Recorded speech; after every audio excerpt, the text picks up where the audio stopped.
Gaming is for friends. I thought this music was so epic. We all like talking about gaming. The only thing that I disliked about the old game. There are so many different conversations started by gaming. Oh, I forgot I have you. This could be anything. Okay, walk in that green goo. Oh, nope. That's a no. Anything Gaming Podcast. Hi, welcome to Anything Gaming, episode 36. We got confused. God damn it! No, yes, God. Well, they're very spotty too. I just can't believe we're good for us. We're already up to 36. Yeah, it is 36. But yeah, daylight savings. Why can't we just have one world time? And then have you hit daylight savings yet, or we did it? No. We did it in the start of October, and then I forget that you guys did like some weird moon swap. Yeah, like it's like the first weekend in November for us. Yeah, and so so we move forward like a month, and then all of a sudden we're like, I'm doing the stream at 10 o'clock my time, and now it's like a couple of hours later because it all just swaps around. Right. Yeah. Anyway. Whereas we fall back. So now it gets dark out at like 4:45. Yeah, we got sun till 10 o'clock. Glorious sun. And glorious sun. And warmth. And now we're in coldness, darkness. No, I get it, but yeah. So, but anyway, we're going to talk about like games coming up, games news and stories and all that kind of stuff. We haven't done like just a shooting the breeze on what we're into at the moment. So I feel like that's a good place to start this week. And yeah, but what games are you looking forward to? Is there something like that, or do you want to start with news? No. Like I will say this, because. Okay, the next time we talk, I will have gotten this game. Ooh. But again, it's a re-release, it's a remaster, it's the re-release of Donkey Kong Country Returns. It's coming on the Switch. Okay. I can't help but look forward to that because it's just such a solid platformer. You know what I mean? It's weird to say. As hard as Freeze, because I tried playing Freeze and that was just so hard that I just Freeze. Yeah, Freeze was hard to you. Yeah. There is an easy mode. Or at least it was in the DS version. So yeah, that might be fine. Okay. Yeah, we can still be friends. It's okay.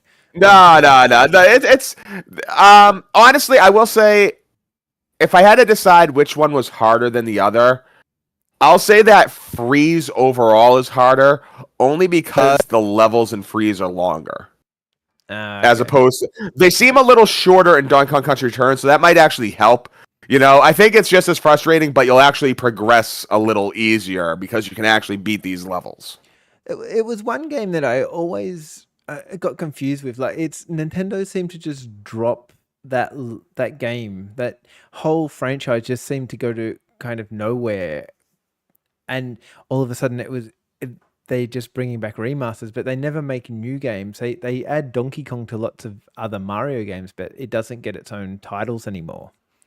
No, well, okay, so Donkey Kong Country, the whole trilogy came out real quick. 94, 95, 96. Boom, you had 3 games. Phenomenal platformers, all of them. And then out of nowhere, during the Wii era, when they're focusing on motion control and all that nonsense, they dropped Donkey Kong Country Returns. But obviously it wasn't made by Rare because Rare had already gone to Microsoft, and that's another story. But they actually gave it to Retro Studios, the company behind the Metroid Prime games. So once I heard they were that, I'm like, all right, Metroid Prime was awesome. At the very least, it will be a decent platformer. And it was more than a decent platformer. It was great. And then you're right. They released the next one for the Wii U, and that was... could have been no later than 2014, maybe 2015. Yeah. And even though they remastered those games, that was it. That's been the last one. It's been about 10 years. Yeah, but it's still such a prominent character. Like if I go and play Mario Party or anything like that, Donkey Kong's one of the first characters you can choose from. And I don't know why they just let it fall away. Is it because they're having trouble trademarking Donkey Kong compared to some of their other big heroes? Like Mario is easy to trademark compared to. I mean, if it was hard to trademark Donkey Kong, he wouldn't have been in the movie. And it's not like he has just like a little kid. I mean, Seth Rogen voices him. Yeah. Like so they want Donkey Kong to be his own character. So I don't think it's so much that. I think it's honestly my best guess is just the fact that he's connected to Mario.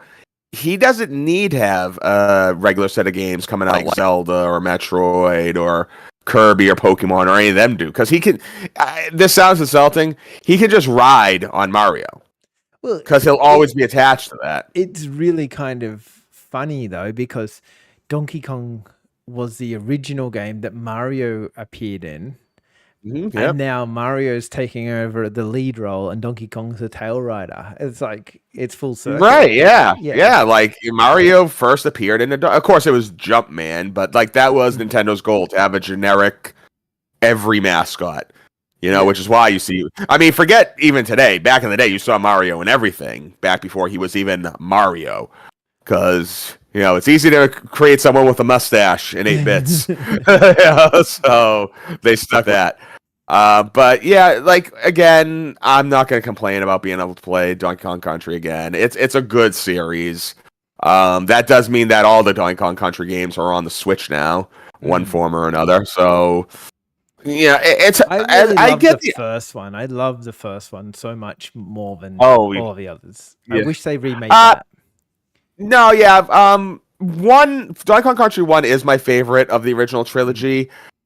Honestly, the only reason why I don't like 2, it has nothing to do with the gameplay. I like the gameplay, but it's a very dark and gloomy game compared to the first one, because it takes place in the bad guys area. So it's all swamps and caves and gross places. So it sounds like a superficial reason, but the game doesn't pop like the 1 and 3 do, Yeah, I agree with that. I always liked 1 the best. It was just the nicest environment, and it just it was perfect, Bright, great colors, all that. I mean, forget that the gameplay itself was solid, which is the truth for the original 3 for the whole series. I'm just going by visually, whereas Donkey Kong Country 1 was just such a, oh man, every single screen, every level just popped at you. Even the levels that were just like the caves, with the ambience and the sound, the water levels, they just popped at you. And that's always been, I think, a good tradition for Donkey Kong, because the later games do that as well. I mean, it's just like it's fraternal brother Mario. Pop the visuals. Yeah. So, well, I would say that I've been playing a few games too, and I did have a quick turn. I've only done a level or so of the new Mario and Luigi game, that Mario Brotherhood. Brothership. Yeah. Brothership. Yeah. Whatever it's called. There's so many Mario games coming out these days. It's hard to kind of. Right. Yeah. And the visuals in that are very. So, and I suppose it's done on purpose to not look so Mario, because it's not a Mario game, so to speak. It's more of a, and so they've added some really weird shaders and stuff to the game to give it a different visual appeal. Have you seen the visuals of that? Yeah, I mean, I think it follows the Mario Luigi, because Mario, like you said, not only are there so many Mario games, there's so many Mario genre games. First, you have like the new, and I'm talking, that's the actual word for it, the new Mario games, which are 2D. Then you have the I would call it the canon Mario, which I guess would be Mario Odyssey, that kind of look. You also got the Paper Mario series, where Mario's in that kind of paper. And the Mario Luigi series, to me, always kind of resembled maybe more like what a children's book illustration would look like. Yeah, okay. Like maybe like those little kids' book that have the golden spine to them. I forget the name of them off the top of my head, but that kind of illustrations, pokey little puppy illustrations. That's what kind of defines the Mario Luigi series, that RPG subset. Yeah, and that's probably a fair way of explaining it to everyone. I don't mind it, but I don't know. I like the crispness of a Mario game sometimes. I think I much prefer the Mario popping. This is like more watercolors, and everything blends together a lot more. And so, You said it perfectly. I always felt that kind of style, I think, suit, like, believe it or not, Yoshi a little bit more. Mm. You know, because you do see that a little bit more with some of the Yoshi's Island games, even the crafting world, the yarn world. That kind of fits that, and then just like Donkey Kong attached to Mario. I love the paper. Was it Yoshi's paper crafting one? That one there, I love the way they did that. Yeah. That was just so great. That's hours and hours of thought outness because you could play the level in reverse. Oh my god, yeah, it was so good. Yeah. But yeah, no, I like that a lot.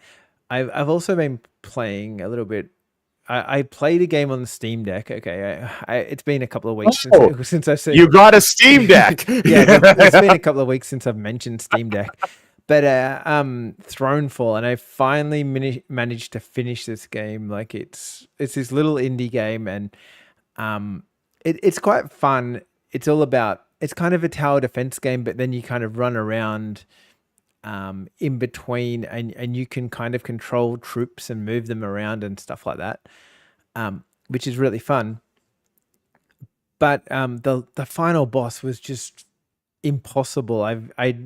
And you couldn't just, because it does it in waves, this Thronefall game. So you go through waves. So to get to the final boss in the final level, you have to go through 15 waves to get to the boss. And how you set your town up from wave 1 through to 15 has an impact on how you take on the final boss. So basically, you have to play the final 15 waves multiple times to kind of work out the right combination to have the setup for the final boss, which takes hours of unnecessary hours of time. You just wish you could just pull everything down and like re-spend your money differently to upgrade things in a different fashion, but you have to restart every level. Ugh. Anyway, yeah, it was quite rewarding to finish that game. Oh, nice. Yeah, I'm trying to put God of War Ragnarok to bed. Like, I've been really, the last couple days, like, I've been putting at least an hour into the game. Do you find that game, like, I played that when it first came out. Do you find it, you got the first 20 hours and you loved it and thought this is the greatest game they've ever made? And then you get like this middle 20 hours where you think, oh, can we just get to the last bit of the game? Like, Kinda. Well, here's the problem. So I'm enjoying and that's just... it sounds stupid to complain about a game being too big and too long. You're getting your money's worth at that point. But, you know, I'm playing the game and I'm dumping in hours into this thing. And just randomly in the game, I get a new weapon. And it's not just like a key item or anything. Like, no, it's a weapon that you like level up. Yeah. And you put it to, and the game's almost at least half. I hope it's half over by this point. You know, like, and I'm getting new stuff now. It's just like, oh, geez. Yeah. But I do want to. I've actually put a hiatus on Silent Hill 2 just so I can get on this and just put it to bed. I'm hoping to do it this Thanksgiving weekend. I hope I am. I have no clue. There could be more to the game than I want. I think it took me 60 odd hours to get through it. And it's a fun game. Mm-hmm. It's well paced. The puzzles are decent enough, I guess. Not as good as Silent Hills, I think. And the storyline's fine, but you know, I just kind of. I'm gonna throw out a thing here, right? I'm gonna throw out a thing. All right. Okay. Do you think, like, because I love one-player story games, don't get me wrong, but do you think AAA studios should like drop the price of their games down to like half price and concentrate on making half as long games so we can all finish them all? I mean, it's a smart idea. I mean, but see, the thing with God of War, of course, is like I see things they could trim out and just be like, all right, you know, because even in the game there were some areas that they didn't need that huge. It adds nothing to the story. Mm-hmm. You know, you could have gotten the item a different way. Not all, but some. But again, it comes down to, like you said, if they dropped that, then the game wouldn't be as expensive to make.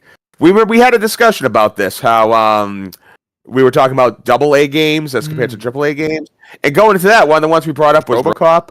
Yeah. RoboCop was a good length. Yeah. It wasn't short. It wasn't short. It wasn't long. It wasn't overly long either. It was 30 hours. It's not about pacing. It's about as many. Yeah, not even that. You know what I mean? It was just concentrated fun. And then of course you got games like Dead Space or any of the current Resident Evil games, which I think are super long. I don't think they go more than 20 hours if you're trying to get like most things. Speedrunners probably can like shave the time down. Yeah.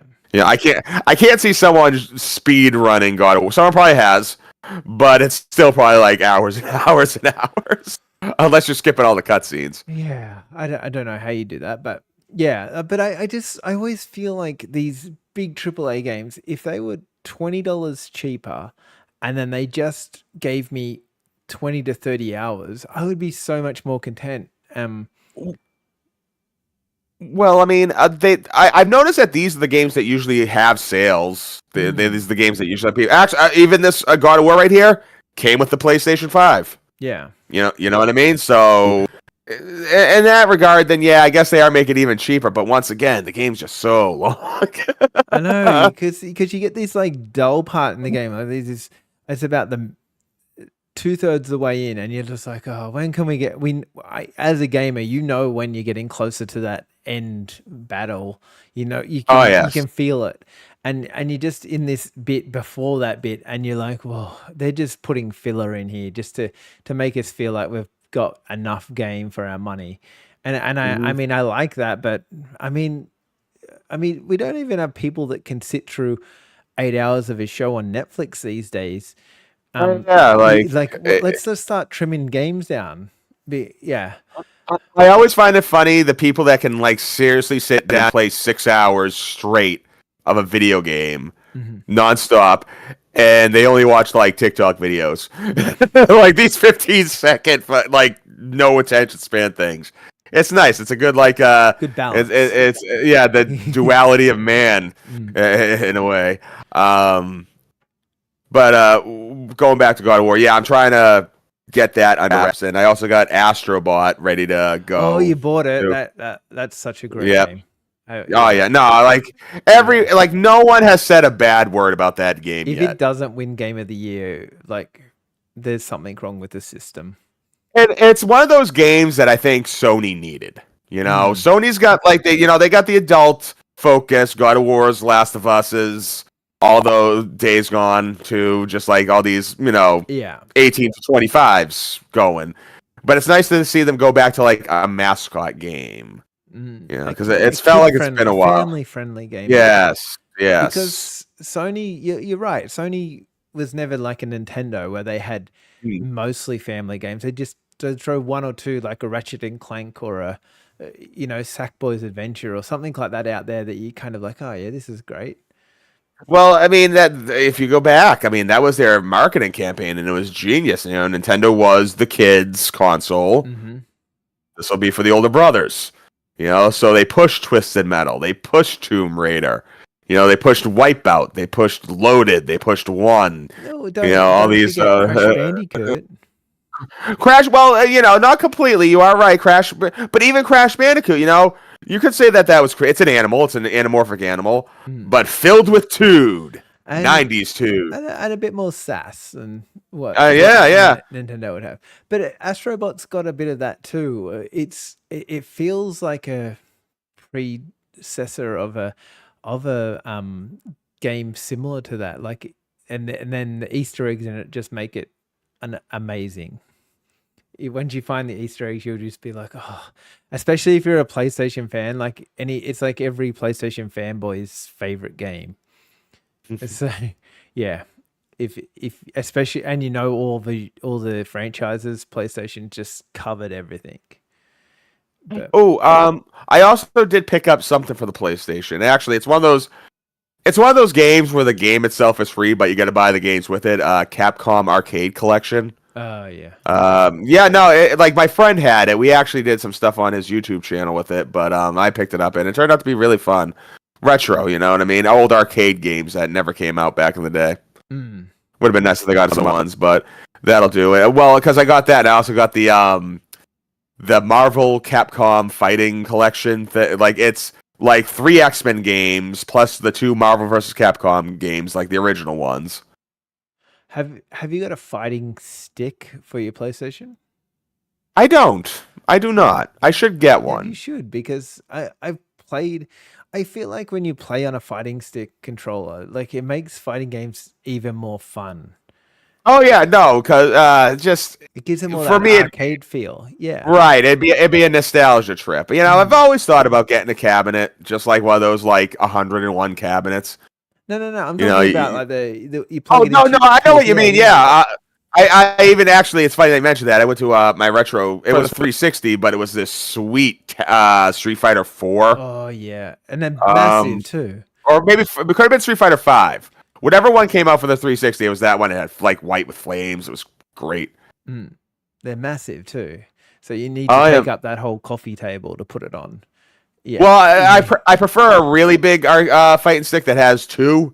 That way, you and someone else can, just like arcade days, Yeah, that's a true move. Yeah. So no, well, is there any games you're looking forward to coming out? Because there's not that much longer in the year, and I think all the big No, games have just dropped. no, seriously. Other than Donkey Kong, I mean, every other game that I am looking forward to is in 2025. I'm not. Now that doesn't mean that there's no bad ones coming out this year. Like off the top of my head, the 2 ones that I'm like, okay, and of course these are AAA's that I'm thinking of off the top of my head, Doom and GTA. Like those are what I'm waiting for next year. But until then, yeah, I'm just taking it as word of mouth comes along. That's usually how it works. I see something. Hey, if you like this game, you like this game. It's this much on the Steam. All right, that's cheap. Let's give it a go. And then that's how I end up playing Celico for about 5 hours. Yeah, some of those cheap little Steam games can addict you so bad. Oh yeah. I'm actually waiting for. I'm actually really hyped for, and I've been talking about it for a while now. Indiana Jones and the Great Circle. You've been yeah. Yes, I mean, I am hyped for that game. To be fair, Indiana Jones has a good track record with games. Yeah, there's some shitty games, but Indiana Jones has actually had some bangers over the years. Like going back from the Atari all the way to the original Xbox. It's had some really good games. So yeah, that one there's the only one that I've just been hanging out for. It's going to ruin my week of game development. But yeah. Oh, speaking of game development, Light Haze. I've noticed that it's now translated. Yeah. Nice. Also, if I just released a demo today, so the demo's in the Steam still, but it's on its own page now. So that means that people can add a review onto the demo, which I'm trying to get people to do. So, well, go and do that. I'm not working tomorrow. Tomorrow's Thanksgiving, so everyone's got it off. Maybe I'll give it a go. Play it in Chinese and see how you feel. Right? Yeah. No, I do. There are some games I've imported. Actually, if you right behind me is a couple Super Famicom games that like I'll never understand. And a funny story. My friend, he went to the service and he was an MP in Seoul, South Korea. And big gamer, just like me, John, if you're watching this, hello. And he actually came home and he had a Korean copy of Gears of War. Oh. Now, it's the same game, all that. It just has Korean subtitles in it. Do they talk in English still, or do they only? Yeah. Say they still talk English. It's still John DiMaggio, being gruff. But it plays on, or at least he said it. I'm not gonna lie, I've never tried it because I don't even want to ruin it because it's the packaging's cool. But yeah, it plays on 360, just in Korean. Yeah, no, that's fair enough. So I'll do that. I'll play with the same relish I play Light Haze. Well, yeah, we'll see what you think. So that's my big news. Let's segue straight into some other big news stories that have been around the traps. PlayStation Portal is now, and we don't understand this. So if you know more than we know, comment that. But they're doing. So now with your PlayStation Portal, you can update it. So then you can be on the cloud. So I am pretty sure you actually don't need a PlayStation 5 for this anymore. I think you can buy a PlayStation Portal which means that you have to buy a PlayStation Plus subscription with your Portal to actually use it if you don't have a PlayStation 5, which is an really interesting concept for where gaming's going to. I mean, I haven't tried it out yet because my Portal is home, mere feet away from my PlayStation 5. But I guess the skinny is that, yes, now if a game's available to stream off the cloud, I can take that thing to someone's house, another Wi-Fi system, and I can play those games, right then and there. Smart move. Should have been there from the beginning, honestly, if you ask me. Better late than never, I suppose. And it does, it creates some possibilities. Well, it makes ownership of games even less ownership of games, which is something you heard you're about way against. Well, you heard Steam just did, right? Yeah, they changed their user. Yeah, yeah. So now they just straight out, you don't own shit. You own permission for now, which we could take away at any time. And I mean, like I said, it's one of those things that yes, cloud gaming, streaming, you're not really owning that game, but at the same time, you're not at home anyway. That's if you're out and about with this thing. So on that end, it'd be the same as watching if I'm watching something on YouTube on my phone. Well, I don't have like the VHS cape with me or anything like that, but you're out and about, so I guess that's enough of a gray area to me not to be a total hypocrite about it, I suppose. Although I don't see myself actually doing a lot because I will not have my Portal leave my house. Not happening. It's not leaving my room. No, but I think the interesting fact is that now, if I'm understanding this correctly, that you could get a kit out there. How much is your Portal worth? $200 American. $200 American. So you could, for $200 American now, plus a PlayStation Plus subscription, you can be a PlayStation player. Where how much does it cost for a PlayStation 5? What was it now? Like, I think I spent $550 on mine, but it came with God of War. Yeah, so it's basically like a half price PlayStation 5, but you'll never own a game. You can only buy the subscription service to play it. It's kind of funny. And this is recently. This was just last week. I went to Walmart. I was doing some early Christmas shopping, and guess what I saw in the wild? Several of PlayStation Pros. 5 Pros. Yep. Ooh, the very, very nice looking retro version. Well, no, it's just a regular version, but I saw that and I was like, wow, people must not want those. The fact that I'm seeing them. Scalpers lost the bundles with them because they went and bought a lost. Like no, they that bad. Like I didn't see a PlayStation 5 in the wild till at least 18 months after, and that was like maybe once or twice. I saw a couple PS Pros just there. I mean, I was like, oh my god, that's bad. Yeah, but at the same time, it's good because I'm just like, suck it to you, scalpers. Right, yeah. Like, well, it screws the scalpers and good, F them. Yeah. But it definitely also screws Sony because maybe putting out a PlayStation 5 Pro at this moment in time wasn't the best idea. Well, I don't think... I mean, I've seen it multiple times. Like, God of War on PlayStation 5, God of War on PlayStation 5 Pro, side by side. I've seen it with Horizon as well. And I don't know. I'm not seeing a huge difference. It's not like PlayStation 4 versus PlayStation 4 Pro. There was a big difference there. That was almost like PlayStation 5 graphics. But now, like the PlayStation 5, like you look at it and go, yeah, I mean, I guess it looks better. But I've seen people actually play or look at the side-by-sides and not be able to pick which one's which. So I don't think people are really seeing it. It's not visually there for you to see.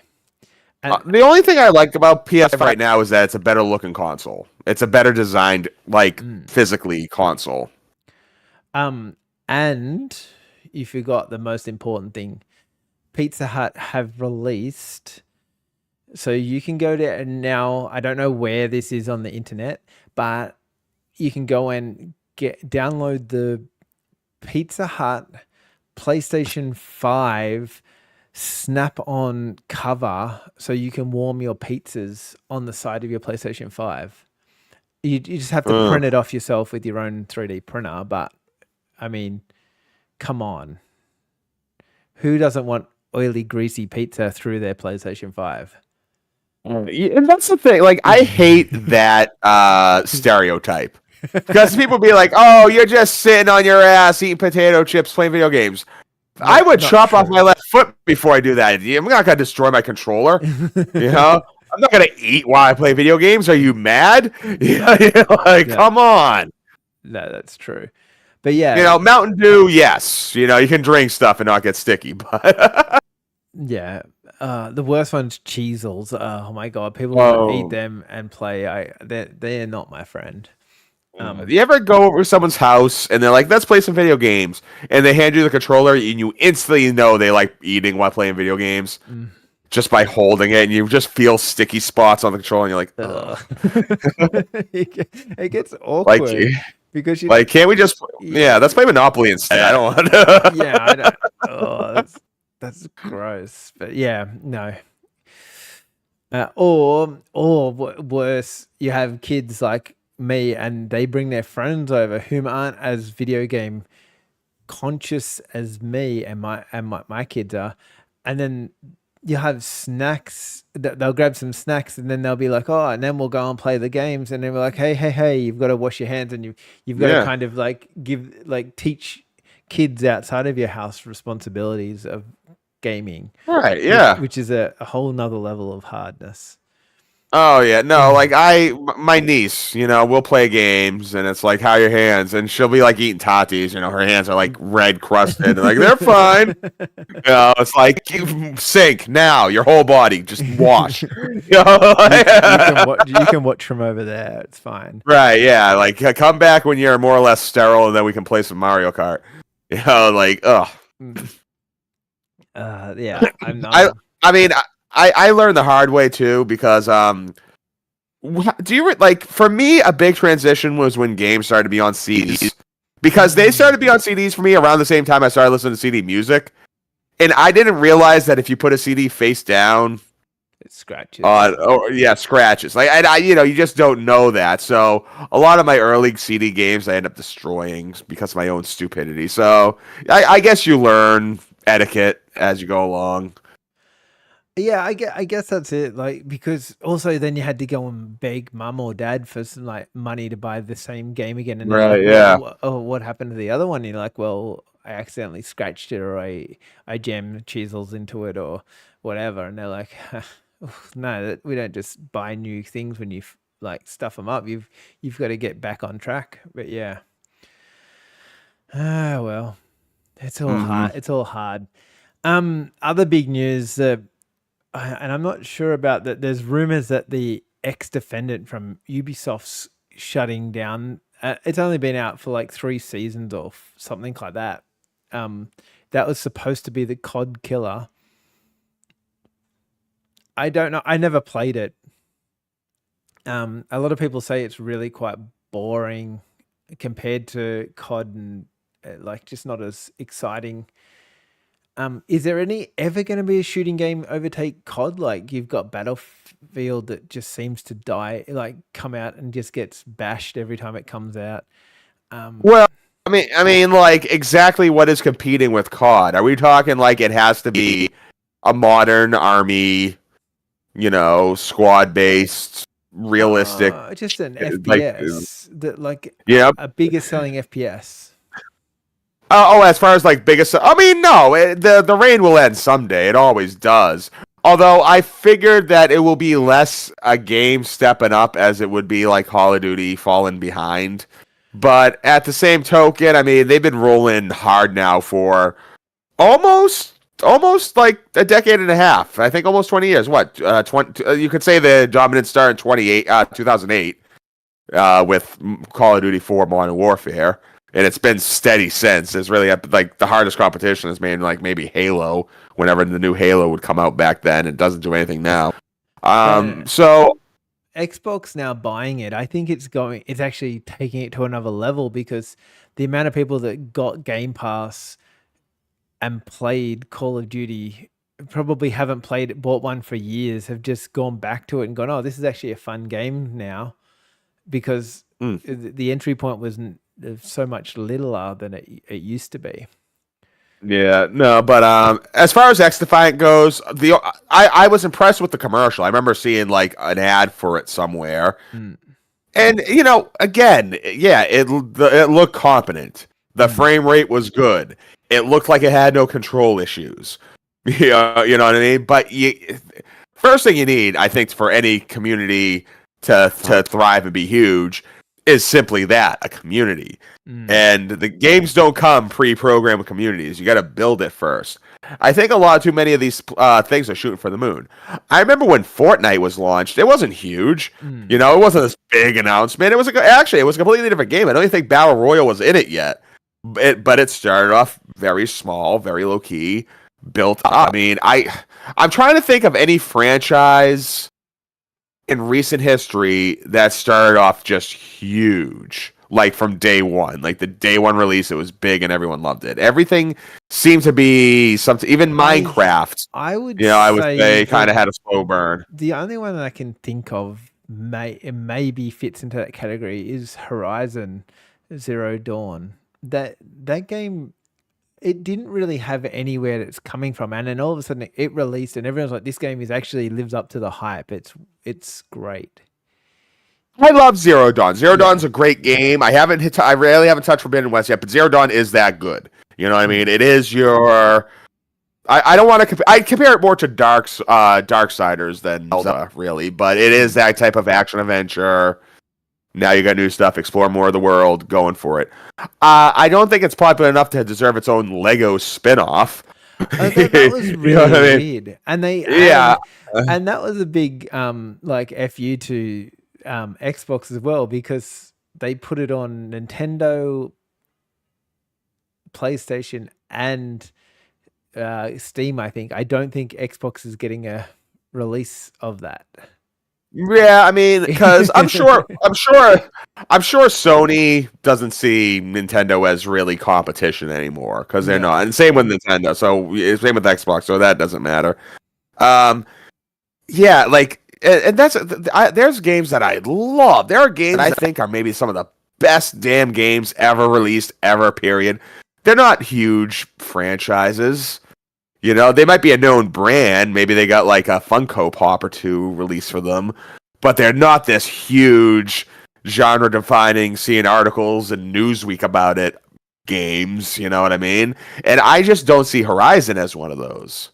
At least, maybe down the road. I could totally see that. Like, I could see an HBO series based off Horizon.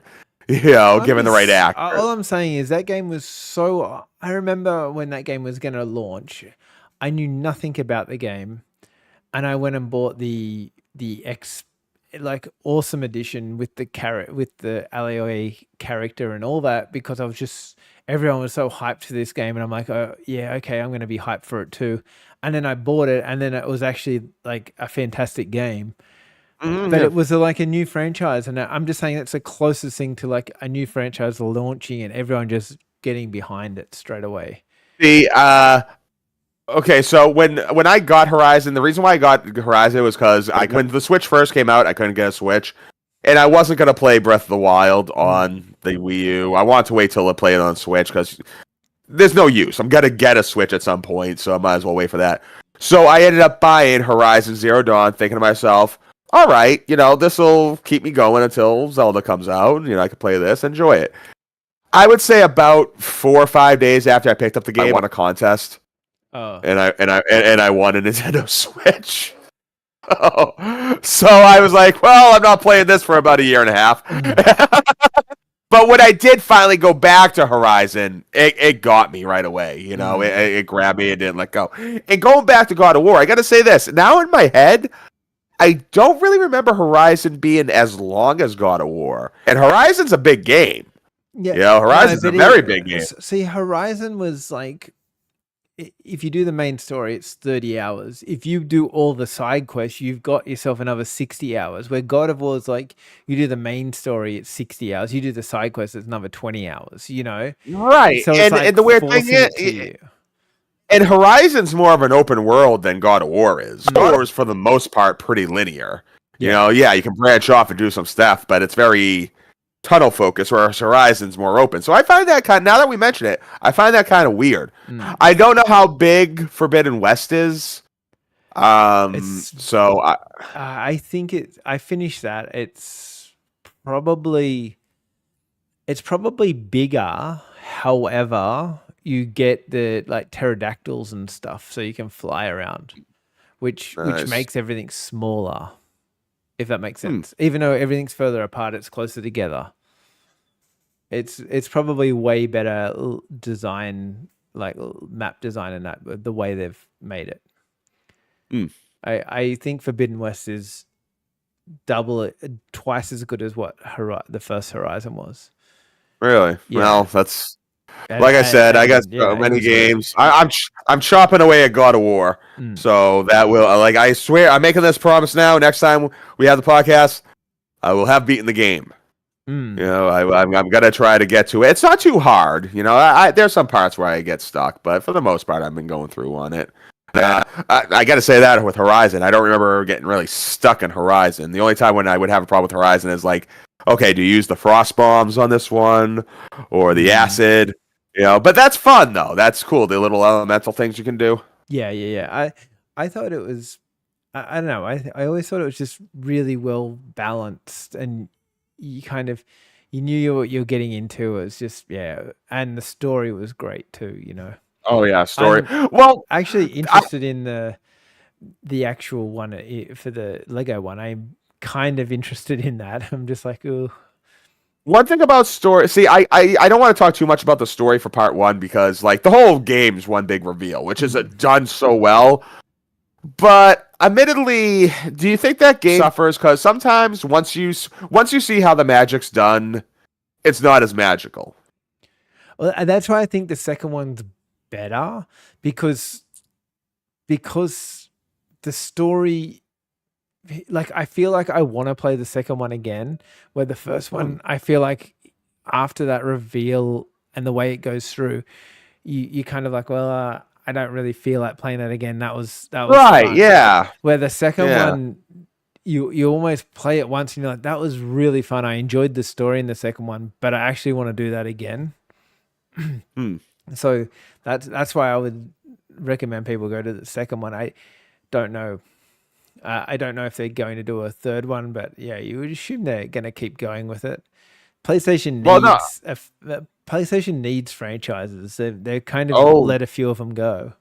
So right, and going back to Astrobot, I think that's a good one because again, as great as Horizon is, more of an adult. Like I wouldn't see 10-year-olds. Maybe they would do. I'm not trying to sell 10-year-olds, but I don't see them going for Horizon, you know, as much as they would go for Astrobot. Yeah, no, that's fair. Also, you can get LAA God of War in Astrobot. Oh yeah, you get all. There's probably some Horizon stuff in Astrobot. There is, if you look at it. There is. Yeah, there is. Uncharted. There's just all the franchises. And the ones that you forget about, like some of the ones that you've just, Ape Escape, for example. Yes. The Ape Escape one was probably my favorite. That was one of the first games that actually used like the DualShock analog sticks. It really kind of sold that. Yeah, it was fun. I never bought it, but I rented it plenty of times, and it was a fun one. Yeah. So once you get to the Astrobot, the Ape Escape part, you're just like, oh, this is perfect. They've done this really well.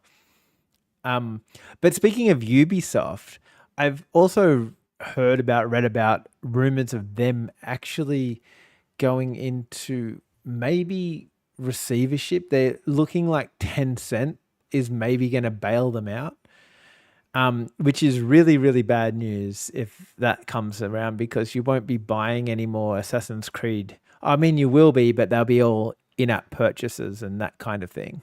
Like Tencent loves that kind of stuff. So It could be the end of like the franchises we know from Ubisoft. People like to crap on Ubisoft. I've kicked them a couple times, but I've always thought they were a solid publisher. As solid as the rest. There's plenty of Ubisoft. They've got so many good franchises, though. Like you think to me that their first one to me where you're like, oh, that's Ubisoft is Rayman. Rayman was like their Mario for the time being. But you think, and then Far Cry. Then they got Assassin's Creed. Then they got Rainbow Six. Watch Dogs, Rainbow Six. Yep. I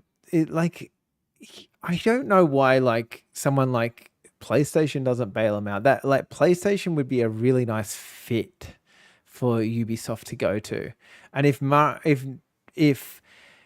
Activision can get sold to Xbox, I don't see why you couldn't do the opposite. Because of that, I mean, I'm sure as much as like Sony needs mascots like franchises, Microsoft is beyond needing them. You know what I mean? They bought them because they need them. So that's what I'm thinking. I'm thinking that if anyone was going to buy Ubisoft, I would see Microsoft really pursuing that harder than Sony. Yeah, I don't think. I think Microsoft is done because I don't think they struggled to buy another large company. They just got the Activision one through with all the anti-competition laws and all that type of stuff. They're kind of Well, they finally got it. They got the bag. Let's hope it wasn't a pirate victory or pirate victory, whatever, however you pronounce it. But going to the franchise though, even though it's dirty that they bought them all, they got them now. I mean, I'm excited for Perfect Dark. I'm excited for Doom. I'm excited for Indiana Jones. Like seriously, hey, if it gets people going, do it. It's a shame they couldn't just home grow it like Sony and Nintendo did. Of course, shit. Some of the ones that Sony home grew end up growing out of them, like Tomb Raider and Crash Bandicoot. Those are in every system now, but they started there. I always wondered why Twisted Metal. Like, I know that they're owned by Sony, but I mean, they stuck around, I think, a lot better. But they haven't been around since PlayStation 3.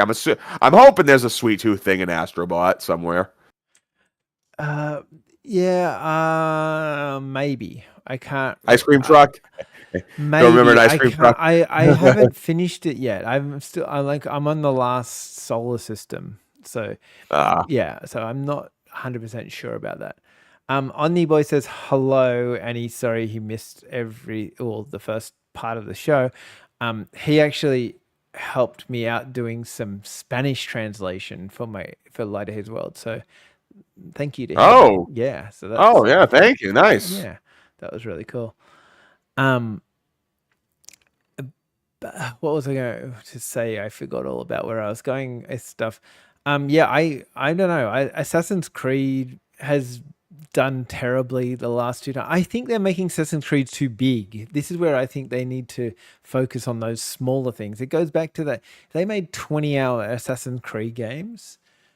That's what I think a lot of AAA companies aren't realizing. People's attention spans aren't 100-hour games anymore for a story game. No, the only AAA games that I know that do that is like the ones coming out of Capcom. Those are pretty quick.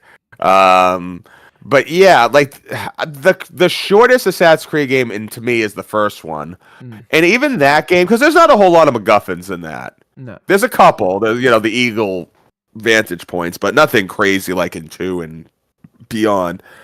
But even that game, quite not super long, but I think that was like these 20 hours ish. Well, I played Origins and I quite enjoyed that, but that was 60 hours. And then I tried to play the Viking one, whatever it's called. Valhalla. Yeah. It was a really cool game and I really liked it, but there was just so much to learn. And by the time I got like 20 hours in, I was like, I can't do this anymore. I can't put myself through this amount of training and learning. Like, this is like me becoming a full full person like in the game. Like I've got to learn way too much to enjoy this. Like let me just enjoy the story, kill some things, liberate No. some towns, all that kind of stuff.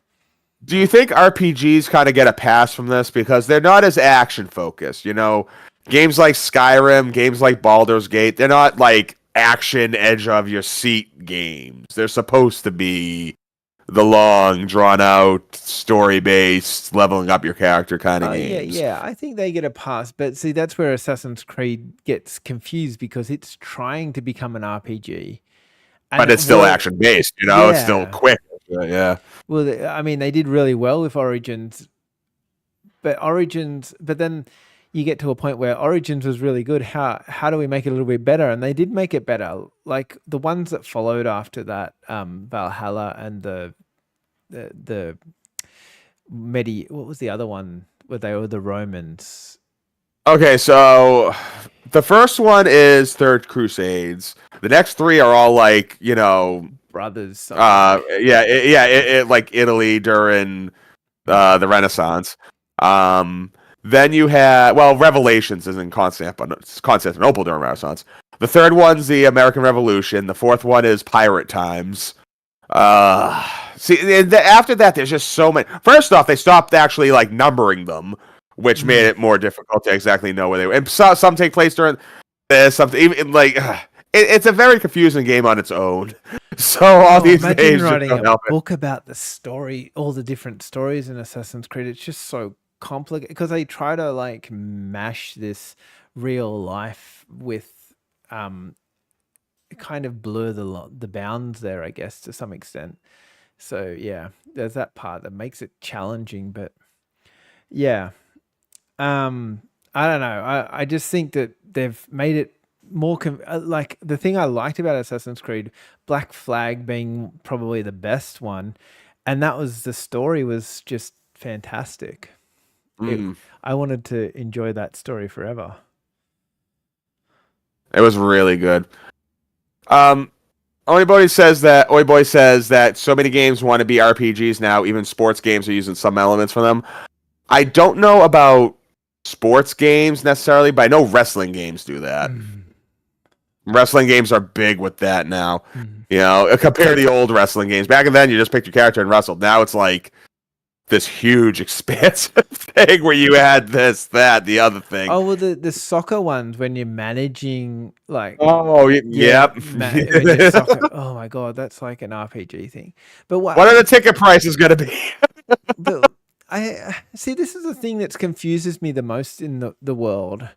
Okay, so Uncharted was like super successful and it was based around a story. There was some action in it. But then, like... if you listen to Naughty Dog and that, they're kind of like, well, we've done that. And I don't understand why they haven't just continued that franchise. You surely could write another 15 stories with Uncharted. And absolutely. Yeah. The Last of Us is the same, but it's like the people that want these story games going away and majority of people want RPGs. Is that what the market's telling AAA companies to get? Well, here's the thing. Not all, but most. They do want that good story. But once they get that good story and you've heard it. And there's no reason to revisit it again. Well, that's the theory. I myself, I'll play, if a game's good enough, I'll play it like 3 or 4 times through. But it's definitely not going to be the bunch of times through that you got to do with these open world RPGs where you have to play the crap out of the game to get it all. Or even live service games that always have new things coming back. It's just like a casino. Keep them coming back. Keep them spending money. But once you get that first money for that one story and it's gone, then that's it.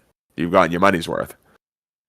But it's so frustrating because there's so many good games that are just a one-time play that we're kind of not making anymore because every game company wants to make this continual revenue. So gamers are getting this really bad experience of just leftover. Well, they're just trying to make every game the same, basically, just to try and get the same revenue as what other game companies are making. instead of You know, just making good games. I mean, yeah, I could forgive it if it actually did make a money, but so many of them are falling on their face. well, that's where the games industry is falling apart to some extent because Yeah. they're all trying to copy the same model. Oh, look at this game. I mean, Baldur's Gate 3. They made $1 trillion. Let's make another 5 games like that. We'll all have to make that. But the reason Baldur's Gate 3 made so much money is because they didn't try and scam their community with DLC. They didn't, they put genuine heart and soul into the game. And I think that's the biggest key to selling a good game.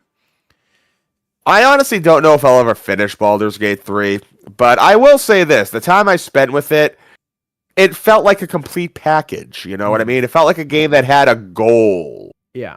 It felt like a game that had a bottom line. That's what we're looking for. It's just the bottom line. You don't have to shove it to our face, but you got to let us know it's there. Yeah, I know that's fair. So let's finish on a fun note. Is there any games in particular you're looking for Black Friday sales for?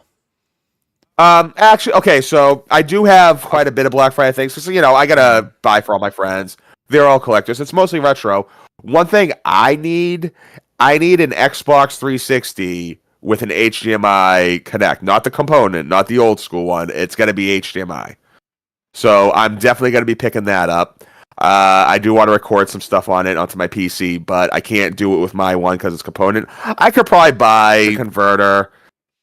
I'd rather just buy a completely new system. It'd be less wiring, less stuff for me to look forward to. After that, though, for other people, I'm actually going to pick up the new Mighty Morphin Power Rangers video game. Have you heard about that one? Is it new? It's not even out yet. I think it comes out like middle of December. Power Rangers Rita Rewind. It's a beat 'em up in the style of like Shredder's Revenge or Streets of Rage 4. Because the beat 'em up series is actually getting beat 'em ups coming back so hard at the moment. Yeah, and I'm all for it, man. It's been a long 30 years. I'll take more of this.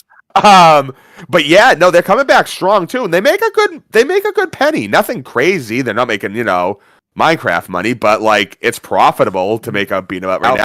And it goes back to it's quick. I seriously think if you combine, I would say it took about 3 to 4 hours to beat Shredder's Revenge, and that was with somebody. Just like and that's another thing too. You have someone who with you. It's just like a good environment, and whether it's online, you're playing with someone, or just on the couch with you. So I'm super happy that Power Rangers is getting the treatment, and also G.I. Joe is getting the treatment too. But I'm looking for they're all getting He-Man beat 'em up.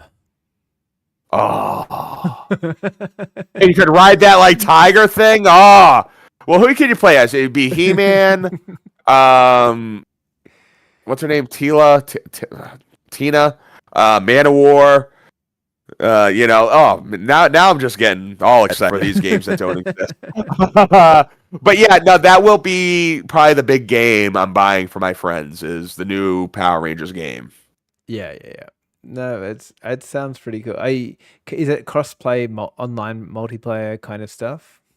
Depends on the system. I know that for Shredder's Revenge, Xbox and PC players can play cross-play. Yeah. But I don't know if Sony and Nintendo is going to get in on that. They usually don't. Sony. Well, I'm not sure. I've got a whole stack of games on my wish list that I've just saw before going on here that are down to like 60% off, and I'm like, oh, this is going to be bad. A lot of them are kind of smaller indie games, but I'm also thinking about going back and playing something like Cyberpunk 2077. Like now that they've actually done, like this is the game that they should have released in 2020. I feel they No Man's Skied it. Yeah, but that company always does that. Like they did it the way that they keep the community in Witcher 3, like they kept on building that game, even though it like got dunked on so bad. They kept on going and going, and I don't know. I'm kind of interested in going getting that. Terra Nil is another game that interests me a lot. There's a few of them that kind of get into me for being little interesting indie games. So don't say that fast. It's very, very tongue twisting. Actually, now that I think of it, one game that I'm really looking forward to doesn't even have a name yet. It's the third game from the Playdead studio. They're the ones behind Limbo and Inside. Oh yeah. But like, there's all we know is that they're working on a game, and it's 3D. It's like 3D environment, like Mario 64 or something. Like, that's it. That's all anyone knows, and that could be completely wrong too. That's all that's been leaked. Have you seen? I thought you were going to talk about the game. We will have to talk about this further in more episodes. But there's this game that's coming out shortly. Okay, I'll have to remember the game next time. But it's basically you play a Nintendo 64, right? No, sorry, a Nintendo Game Boy, a yellow one. And that's what you play in the game as. And so on your Nintendo screen, you can see like the world in 2D.